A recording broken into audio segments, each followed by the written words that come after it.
Hello friends, நம்ம நங்கநல்லூர் ஆஞ்சநேயர் கோவிலுக்கு போயிருந்தோங்க. அப்போ பார்த்தீங்கன்னா, ஒரு வாரம் முன்னாடி போயிருந்தோம். அந்த கோவிலுக்கு ஒட்டிய ஒரு 10 கடைகள்ல அவ்ளோ கொலு பொம்மைகள் வச்சிருந்தாங்க. நான் வந்து இவ்ளோ பொம்மைகள பார்த்ததே இல்லங்க. இன்னும் இப்போ பக்கமா போல. இப்போ எப்படி இருக்கும்னு தெரியல. அவ்ளோ பொம்மைகள். நாங்க போயிட்டு நேரா ஆஞ்சநேயர பார்த்துட்டு, சும்மா ஒரு சுத்தி சுத்திட்டு, அதுக்கப்புறமா இந்த பொம்மைகள்லாம் பார்க்கறதுக்கு தாங்க ரொம்பவே டைம் எடுத்தது.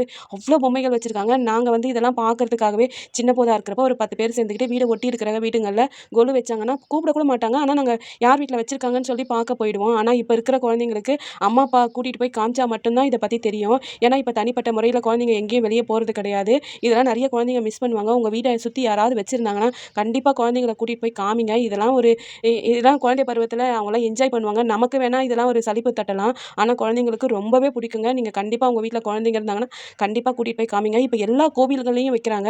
நம்ம கோவில்கள்ல போனாலும் இந்த மாரி கொலு பார்க்கலாம். இப்ப நம்ம வீடு தேடி கூப்பிடுறாங்க பாருங்க. அவங்க வீட்டுக்கு மட்டும் தான் இப்பலாம் போய் பார்க்குறோம். ஆனா, இப்ப நம்மளா போய் பார்க்கணும்னு நெனச்சா எல்லா கோவில்கள்லயும் இப்ப நாங்க மடிப்பாக்கம் இருக்கோம் பாருங்க. மடிப்பாக்கத்துல முடிஞ்ச அளவுக்கு எல்லா கோவிலுங்களுமே கொலு இருக்கு. மத்த ஊர்கள்ல எப்படின்னு தெரியாது.